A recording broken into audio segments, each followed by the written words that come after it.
Κορμί ρε!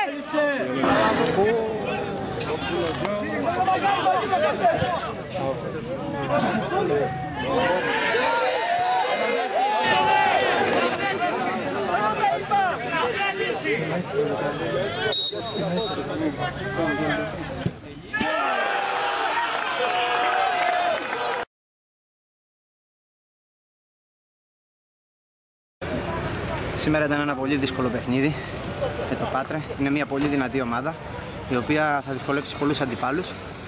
Βρεθήκαμε σε κακή μέρα. Παρ' όλα αυτά καταφέραμε στο 93 και πήραμε το παιχνίδι. Είναι πολύ σημαντικό για μας και προχωράμε. Τα κεφάλια κάτω και προχωράμε. Δύσκολο παιχνίδι σήμερα. Δύσκολο παιχνίδι. Θα δυσκολεύσει πολλές ομάδες το Πάτρε.